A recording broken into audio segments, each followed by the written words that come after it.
Pessoal, bom dia. A gente vai falar sobre sucessão de empregadores, dando sequência às nossas aulas sobre o empregador, tá? Então, faço uma abordagem do artigo 2º, cabeça da CLT, combinado com os artigos 10 e 448, todos da CLT. Vamos lá. Nós havíamos feito uma alusão a duas aulas próximas passadas, no sentido de que a sucessão, que o empregador, ele é uma empresa que admite, assalaria, dirige a prestação pessoal de serviços e arca exclusiva e integralmente com os riscos da atividade. Quando eu fiz a colocação sobre ser o empregador uma empresa, diz que a imprecisão terminológica adotada pela CLT, pelo legislador, ela tinha uma mens legis, ela tinha alguma coisa mais profunda do que a mera literalidade, né, do conceito do termo empresa utilizado no caput do artigo 2º. Isso porque, quando nós mencionamos uma empresa, estamos primeiro atribuindo a esse empregador a natureza de uma pessoa jurídica. Toda empresa é uma pessoa jurídica. E mais do que isso, uma pessoa jurídica que busca fins lucrativos. Aí o parágrafo 1º do artigo 2º vai equiparar a empresa, né, o profissional liberal, o empregador pessoa física e até aqueles que não exploram lucro, as associações sem fins de lucro. Bom, então por que razão teria havido a alusão ao conceito empresa no caput do artigo 2º? Então nós deixamos registrado naquela aula que essa alusão ao termo empresa, em última análise, quer significar empreendimento, né? Um acervo patrimonial. Empregador é o acervo patrimonial. E eu, então, fiz questão de considerar como síntese de tudo aquilo que a gente estudou na última aula a respeito do empregador, que o objetivo do legislador foi de tornar impessoal o empregador. Tá? Então a impessoalidade patronal é a marca do patronato. Muito diferente, né, do conceito de empregado, que requer a pessoalidade, a gente já estudou também, né? Bom, pois bem, por que essa impessoalidade? Porque mesmo que existam diversas alterações possíveis na estrutura jurídica da empresa, por exemplo, uma mudança de sócios, né? Uma inserção ou retirada de quadro societário, uma alteração no nome da empresa, uma transferência, né, do empreendimento de uma empresa para outra empresa. Enfim, qualquer estrutura na alteração jurídica da pessoa jurídica, da empresa, não atingiria os direitos dos trabalhadores, né? Há uma ideia de continuidade que é próprio da inalterabilidade impégios, que é um princípio do direito do trabalho. O 468 diz que não haverá alteração para piorar as condições dos trabalhadores. Vocês se recordam nos princípios do direito do trabalho. Então, é desse ponto de partida que nós vamos alongar a nossa aula, tá? Considerando a sucessão. A primeira ideia é de que a sucessão ela ocorre pela transmissão, pela transferência da titularidade do estabelecimento. Tá? Então, há uma transmissão que se faz da estrutura empresarial, do empreendimento, do acervo patrimonial, daquele que está transferindo, que é o antecessor, o vendedor, o alienante, ou pode ser até o arrendante, para um terceiro, para aquele que receberá esse empreendimento, essa estrutura, esse acervo de bens e dará sequência ao negócio. Ele passa a ser o novo gestor, administrador, proprietário, arrendatário, enfim, até mesmo nós poderíamos pensar num donatário, tá? Que assumindo aquela estrutura leva adiante a empreitada, as atividades, certo?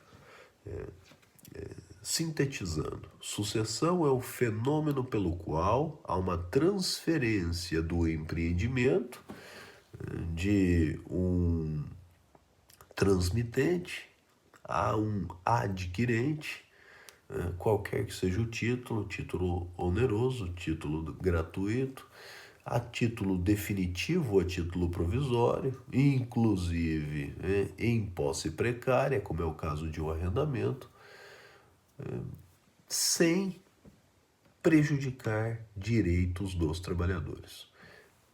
Em realidade, jovens, nós temos na base da sucessão de empregadores 3 princípios fundamentais. O princípio da continuidade, ainda que haja transmissão a qualquer título. Título oneroso, uma compra e venda. Título gratuito, uma doação. Título definitivo, poderíamos falar da compra e venda também. A título provisório, um arrendamento. Né? Então, ainda que haja essa transmissão do complexo empresarial, do acervo de bens, os trabalhadores não sofrerão nenhum abalo, nenhuma solução de continuidade por conta dessa transmissão.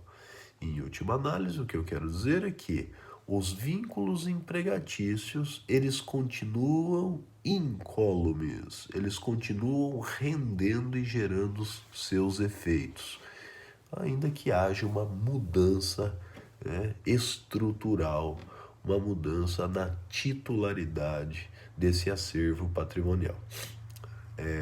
Registro, entretanto, que é perfeitamente legítimo que a qualquer momento um contrato de trabalho sofra a sua extinção.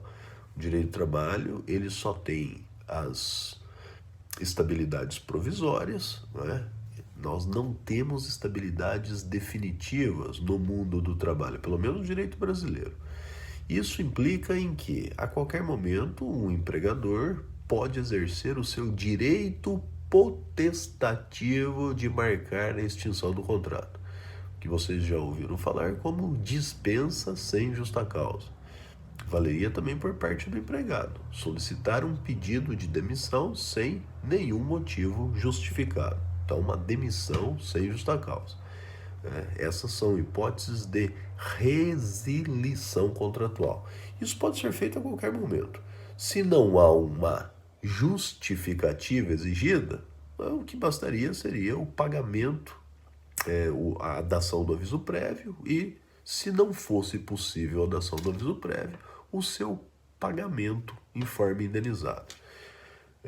De maneira que seria legítimo supor, pensar, e até isso faz parte do dia a dia empresarial, que uma empresa, uma pessoa jurídica, poderia ser pessoa física também, propondo a venda do seu empreendimento, né, e articulando as negociações com o comprador, e essa é uma das hipóteses, né, que poderia marcar a sucessão, né, receba do comprador uma proposta e uma advertência. Olha, eu não quero receber o complexo, o acervo patrimonial, esse empreendimento, com os vínculos empregatícios mantidos. Então, encerre os contratos de trabalho com seus empregados e aí eu compro esse complexo livre de antigos contratos de emprego. E eu quero contratar o meu pessoal, né? Isso o comprador dizendo. E é perfeitamente possível, tá? Então, o princípio da continuidade da relação de emprego, ele sugere que é absolutamente natural que os vínculos prossigam da transferência, da transmissão de uma empresa para outra, desde que essa empresa que está transmitindo não faça a extinção dos contratos, não dispense sem justa causa os seus empregados, porque havendo uma dispensa, não haveria a continuidade da execução do contrato. Não existe esse direito de prosseguir trabalhando, a despeito do princípio da continuidade, não há esse direito de continuar trabalhando se o vendedor está extinguindo contratos. Muito bem. Tá? Então essa é a primeira observação que eu faço em se tratando de continuidade como princípio que marca a sucessão dos empregadores. Além disso, a sucessão ela se vale do princípio da despersonalização do empregador. É o que eu mencionei para vocês, alhures. Não importa quem seja o titular dessa empresa. O direito do trabalho, ao proteger o empregado, ele marca um vínculo com uma espécie de obrigação propter rem, uma obrigação que acompanha o patrimônio. De maneira que, se os empregados estão trabalhando para a titularidade XX limitada e há lá qualquer alteração e ela passa a ser PP limitada, CPSA, o quadro de acionistas é alterado, direção, né, os diretores da SA, ou o quadro societário é alterado, com a introjeição de alguém, com a retirada de outrem, com a distribuição ou redistribuição de quotas, isso não tem nenhuma relevância, né? O princípio da despersonalização do empregador é o que marca essa circunstância.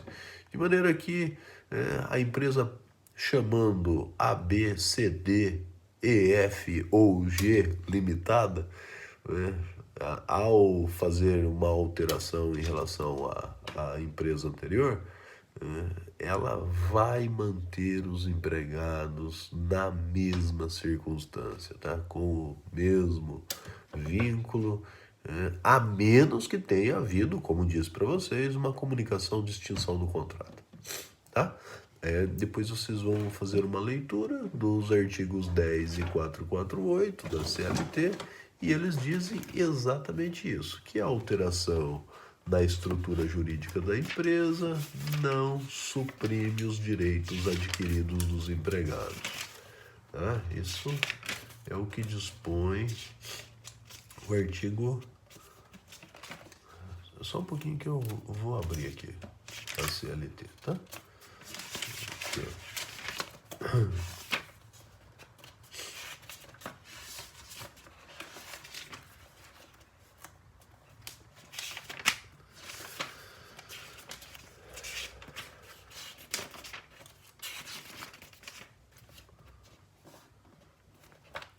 Então, qualquer alteração na estrutura jurídica da empresa não afetará os direitos adquiridos pelos empregados. É o 10, né? E o 448 arremata, dizendo assim, também outro dispositivo absolutamente vinculado à ideia da sucessão. ora objeto do nosso estudo. A mudança na propriedade ou na estrutura da empresa não afeta os contratos de trabalho dos respectivos empregados. Tá bom? Tá. O último princípio, então, primeiro princípio, continuidade. Segundo, despersonalização do empregador. Terceiro princípio, intangibilidade contratual.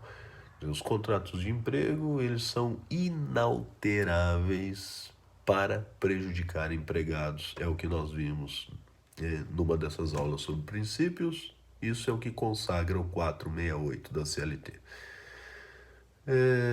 Se o contrato de emprego ele tende a se perpetuar no tempo, em razão de sua função social, garantindo o sustento dos trabalhadores de suas famílias, as contratações por prazo determinado são a exceção. A contratação indeterminada é a regra, vocês se recordam.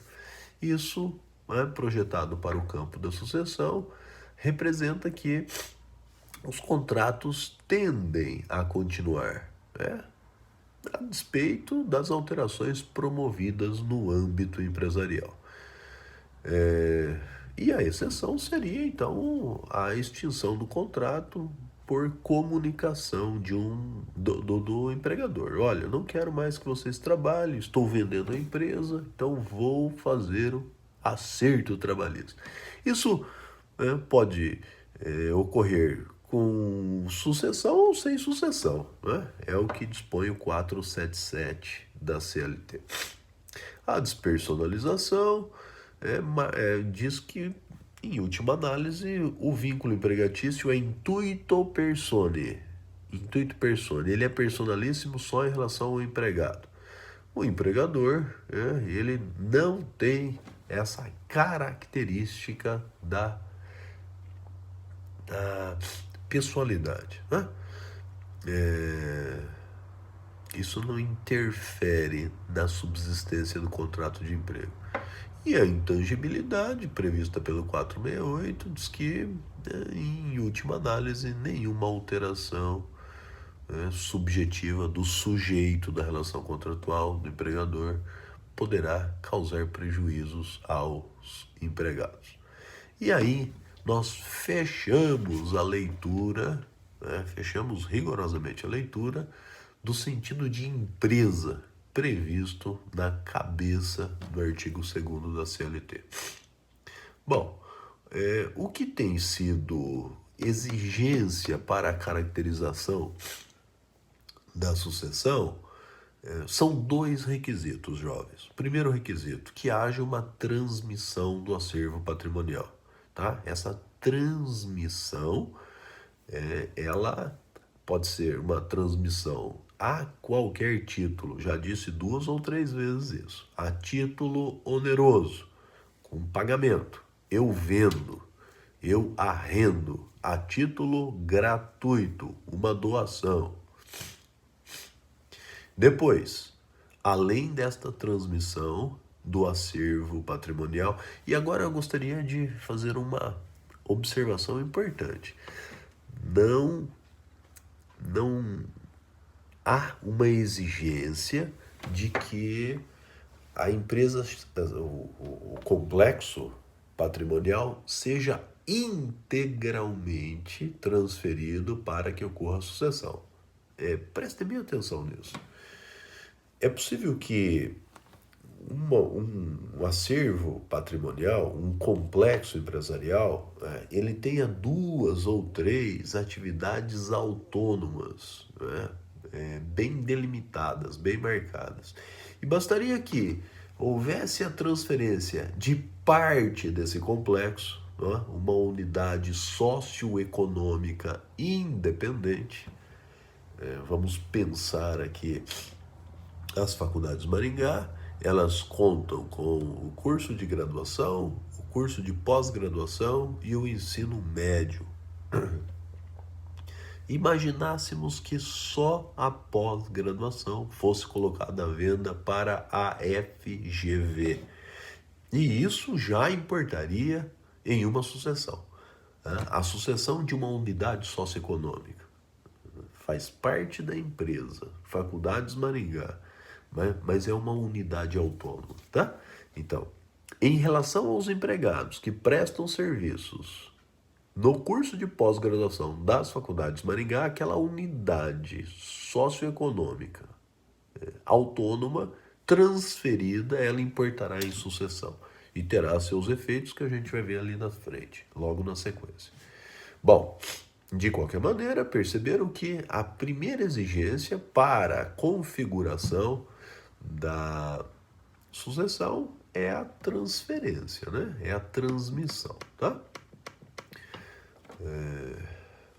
A segunda, jovens, que é clássica, né, já desenvolvida lá nos prístinos de direito do trabalho, entre nós, pelo Délio Maranhão, que tinha um curso excelente de direito do trabalho, é de que, além de existir a transmissão, né, a coisa produtiva, né, a res produtiva, quer dizer, a atividade econômica, ela continue rendendo a sua capacidade, ela continue se desenvolvendo regularmente. Bom, se a Faculdade Maringá se propõe a fazer uma transmissão do seu acervo patrimonial, sendo ela uma atividade que explora a educação superior e de ensino médio, ali no Colégio Paraná, que é uma parte da faculdade, transmitido esse acervo para uma nova estrutura, né, um novo proprietário, por exemplo, esse novo proprietário, então, ele recruta, tem se perfectibilizado a transmissão, primeiro requisito. E ele dá sequência a essa atividade econômica, ele continua explorando o ensino superior e médio. Então, a continuidade na atividade econômica é o segundo requisito para a configuração da sucessão. Em última análise, o que a doutrina estabelece e o legislador propunha é que o novo proprietário, ou o arrendatário, ou donatário, ao explorar a atividade econômica e aproveitar aquele estabelecimento, o rol de clientes, né, a estrutura física, esse aproveitamento é que justifica a responsabilidade por contratos de emprego, que é o efeito majoritário da sucessão, a gente vai ver, né? O efeito maior, tá? Desculpe, majoritário, o efeito maior, né? O mais representativo. O sucessor passa a herdar o passivo trabalhista. Então, ele não leva como herança só o ativo, né, só o acervo patrimonial, a clientela, um know-how, né, a atividade econômica em si considerada. Ele leva também o passivo trabalhista, viu, jovens? Tá? Estamos falando de direito de trabalho, tá? Em algum momento se discutiu muito sobre se haveria sucessão, só a título de curiosidade, tá? Isso é uma tese superada. Há muito se desenvolveu um raciocínio no sentido de que, havendo a cessação na realização do trabalho pela nova estrutura, pelo sucessor, aquele que adquire, então não teria havido a sucessão de empregadores. Em última análise, se os empregados que prestam serviços aos supermercados Bom Dia, eles são dispensados. E aí então, os supermercados Bom Dia vende todo o seu acervo, toda a estrutura ao Carrefour, um requisito teria sido cumprido: a transmissão do acervo patrimonial, do ativo. Mas o outro requisito, a sequência na prestação de trabalho, não teria sido observada, porque os empregados foram todos eles dispensados e extintos os contratos de emprego. Essa tese foi superada. A ideia atual, como eu disse, é de que se o supermercado Carrefour ele adquiriu o Bom Dia e continuou no ramo da comercialização de gêneros alimentícios e limpeza e congêneres, né, para o varejo, ou seja, a mesma atividade econômica desenvolvida pelo Bom Dia é desenvolvida pelo Carrefour, nós temos uma sequência na atividade econômica, então não houve solução de continuidade, não houve quebra de continuidade na atividade econômica. O sucessor herda as responsabilidades trabalhistas, tá? Esse o entendimento atual. Tudo bem?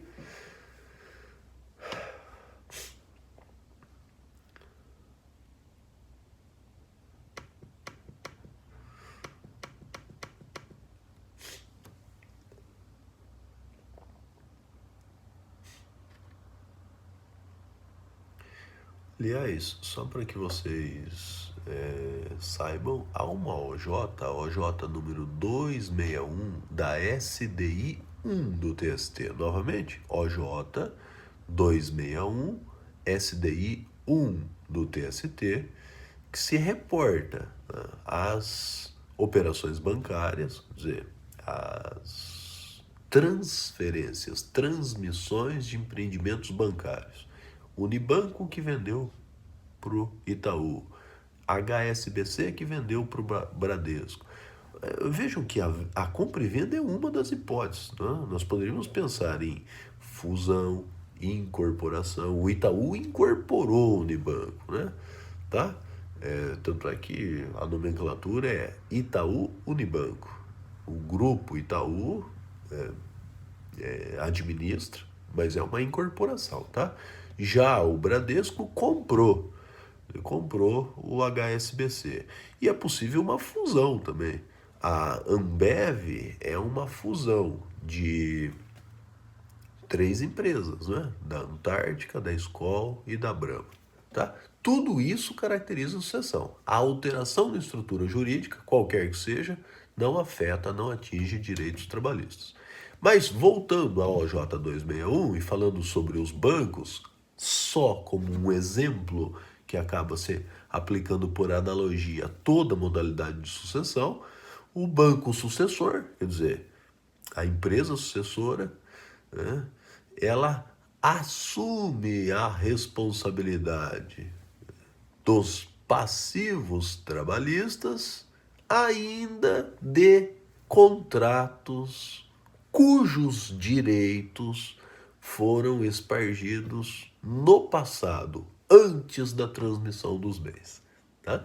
O que confirma a nossa tese aqui, né? De que a transmissão de bens e a manutenção da atividade econômica, as duas características são a representação da sucessão de empregadores. Não é necessário que os empregados continuem trabalhando. A continuidade do trabalho é da atividade econômica desse empreendimento que foi adquirido. Tudo bem? Bom, quais são os efeitos da sucessão? Então, vimos os elementos. Agora, quais são os efeitos da sucessão? A sucessão acarreta um efeito, né, genuíno. O sucessor com exclusividade, assume integralmente o passivo trabalhista. Qual passivo trabalhista? O passivo trabalhista que existia antes da sucessão, que vai se transportar para depois da sucessão, inclusive de processos ajuizados. Há no processo do trabalho uma mudança da titularidade, uma mudança do sujeito passivo da ação trabalhista. O sucessor automaticamente assumirá o polo passivo na ação trabalhista, na hipótese da sucessão. Então esse é o grande efeito. Tá? A ideia é de que Se o sucessor ele adquire o patrimônio ativo, na esfera trabalhista também adquirirá o patrimônio passivo. As dívidas ajuizadas, as dívidas não ajuizadas, as dívidas anteriores, né, ao advento da sucessão, da transferência, as dívidas posteriores. Tudo isso será assunção do sucessor, com exclusividade. Exceção, a única exceção. Serão responsáveis solidariamente, o transmitente e o sucessor, no caso de fraude dessa transferência, né? Quando isso não passa de uma tentativa de burlar a legislação trabalhista. Quer dizer, em última análise, uma empresa que já está absolutamente comprometida, está adquirindo aquela estrutura toda, é um ato, negócio jurídico forjado entre um e outro para frustrar as obrigações trabalhistas. Nessa hipótese, né, de interpostas pessoas, laranjas, sucessão de aparência, cria-se uma nova empresa para reger aquela estrutura jurídica. Essa nova empresa não passa de um braço estendido, né, da antiga empresa. Nessas hipóteses todas de fraude, as duas empresas, a transmitente e a adquirente, a sucessora, responderão solidariamente, tá? Pois bem,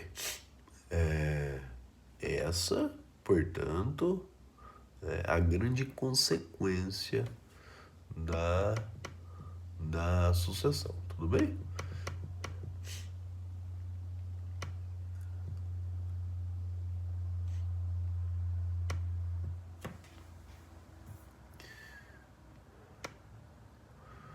Bom, vocês poderiam, eu fiz uma anotaçãozinha aqui, vocês poderiam questionar o seguinte: mas e se no contrato de compra e venda, por exemplo, né, existir uma cláusula exonerando completamente o comprador de responsabilidades trabalhistas, tributárias, previdenciárias, ou seja, obrigações pessoais, e também das obrigações reais que pendem sobre o bem? Essa cláusula teria validade? Muito comum que vocês, né, num cartório, diante de uma escritura pública, tenham uma cláusula já formatada, né? Tá? Dizendo o seguinte: o vendedor se responsabiliza por todas as obrigações pessoais e reais que estiverem plasmadas sobre o imóvel, sobre o bem, sobre a estrutura, sobre o patrimônio vendido até o momento da venda. A partir do instante que entrega, que transfere, transmite, né, e novas dívidas são consolidadas a propósito dessa transferência, né, pelo comprador, então o comprador que assume. Mas até o momento da venda, tudo aquilo que recai sobre o bem, de natureza obrigacional ou de natureza real, pessoal real, é de responsabilidade exclusiva e integral do vendedor. Isso é cláusula comum, corriqueira, nos contratos de compra e venda, nas promessas de compra e venda, nos arrendamentos, etc, etc. E daí? Daí que essa cláusula não tem validade no mundo do trabalho, né? Ela não penetra na esfera trabalhista. Ela vale entre transmitente e adquirente, mas não tem nenhuma incursão no mundo do trabalho. Ou seja, aquele que adquire, ele vai pagar, independente da cláusula contratual. Por quê? Porque existe uma vontade social do direito do trabalho, estabelecida nos artigos 10 e 448, que não exoneram, não aliviam o adquirente, chamado sucessor, das suas responsabilidades trabalhistas. Portanto, o Carrefour, adquirindo Bom Dia, ele assume as dívidas trabalhistas que foram ajuizadas, que não foram ajuizadas, né, que estão por serem ajuizadas. Em relação ao supermercado Bom Dia, é o Carrefour que vai pagar.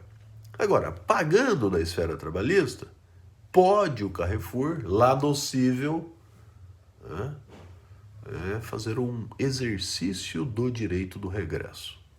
Tá certo? Compreendido? Pois bem, a responsabilidade solidária só existe na hipótese de fraude, como eu havia colocado para vocês.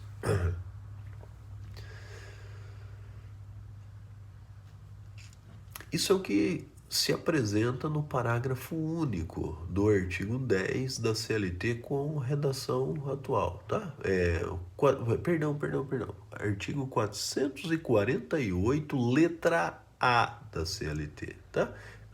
Caracterizada a sucessão empresarial de empregadores previstas no 10 e 448, as obrigações trabalhistas, inclusive as contraídas à época em que os empregados trabalhavam na empresa sucedida, são de responsabilidade do sucessor. E o parágrafo único diz, do 448, letra A, a empresa sucedida responderá solidariamente com a sucessora quando ficar comprovada fraude na transferência. Beleza.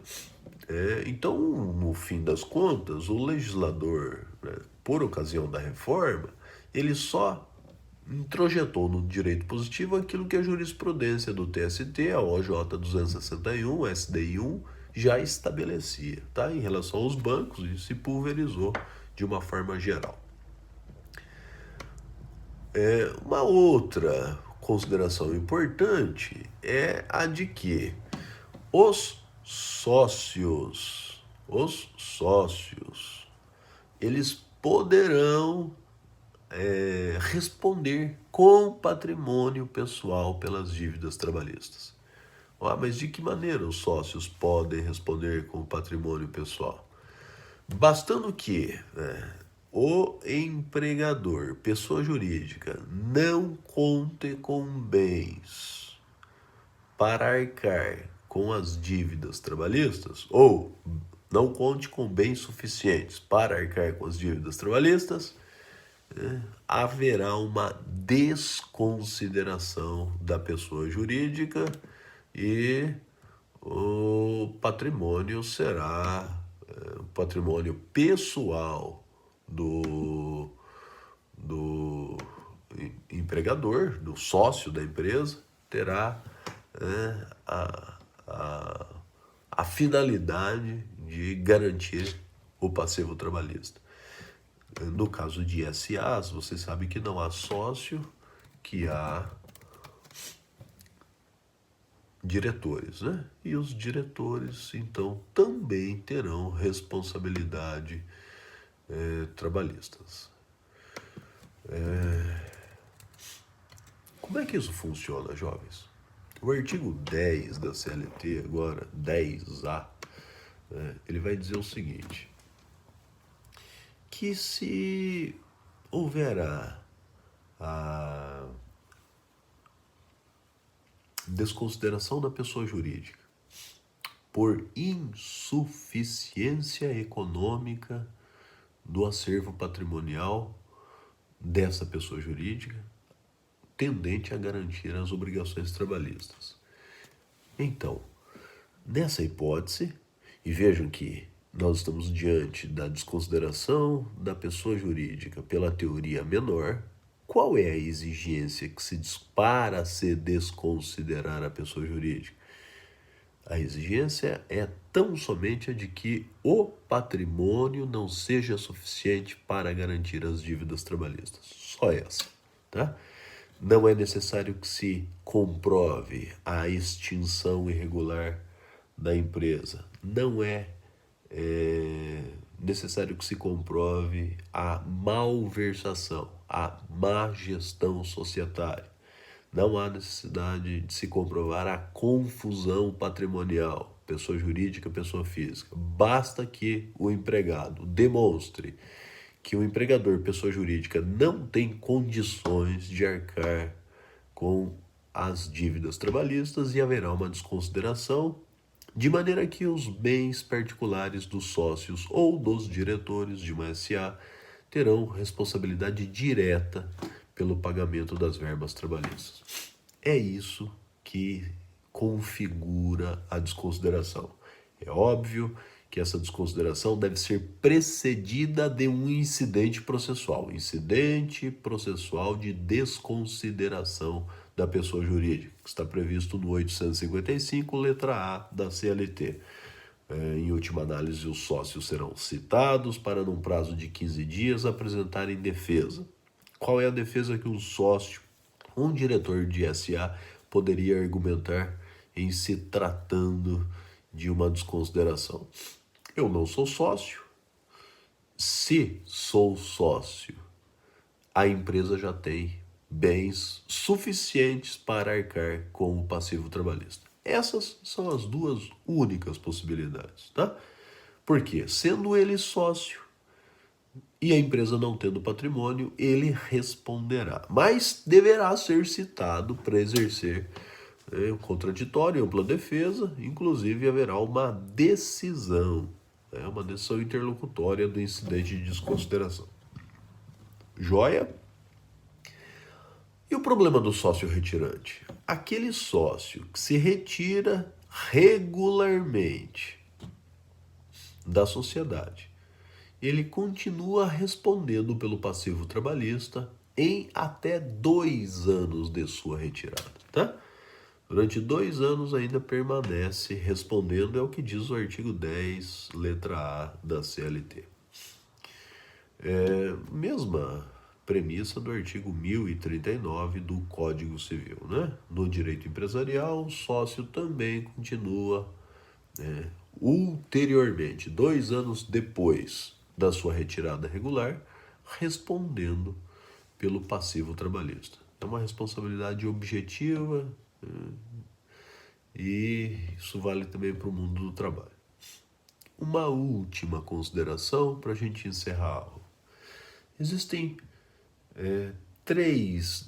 duas hipóteses de transferência, de sucessão, que não geram a consequência da assunção de responsabilidade trabalhista pelo sucessor.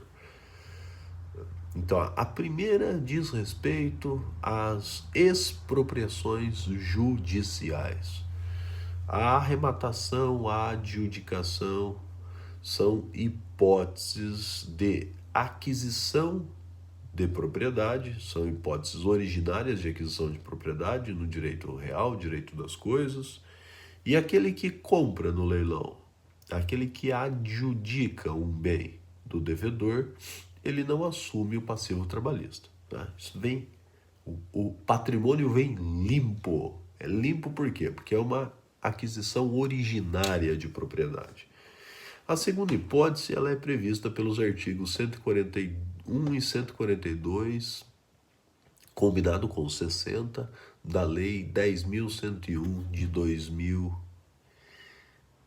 2001 ou 2005? 11.101, a lei da falência e da recuperação judicial. Então, diz lá o artigo 142, a aquisição da empresa falida, do acervo patrimonial, né, da falida, ou de uma unidade socioeconômica, de uma parte, né, autônoma desse empreendimento, diz o artigo 60, não importará em sucessão trabalhista. Essa legislação ela foi inclusive questionada no STF por ocasião da aquisição da massa falida Varig pela Gol. A Gol adquiriu, invocou o artigo 142 para se exonerar completamente de responsabilidade trabalhista e houve o questionamento da constitucionalidade ou não desse artigo 142, o Supremo julgou, chegou à conclusão de que não há, de fato e de direito, a responsabilidade do adquirente, do acervo da massa falida. Tá bom? Então, essas são as duas hipóteses em que não há a responsabilidade por dívidas trabalhistas decorrentes de uma sucessão. O 142, inclusive, ele faz uma ressalva. Só haverá responsabilidade trabalhista pelos adquirentes, no caso de falência, sucessores, portanto, se quem adquirir for uma empresa cujos sócios tenham relação com os sócios da empresa falida. Até o 4º grau de parentesco, tá? Então, em última análise, se o sujeito é o irmão, o sujeito que está comprando, é sócio de uma empresa, e ele é irmão do sócio da empresa falida, aí haveria a responsabilidade sucessória trabalhista do adquirente da massa. Tudo bem, pessoal? Essas seriam as considerações sobre sucessão de empregadores. Há lá na nossa aula 3 questões que vocês devem equacionar e que farão parte da nossa avaliação. Um grande abraço, boa semana para vocês.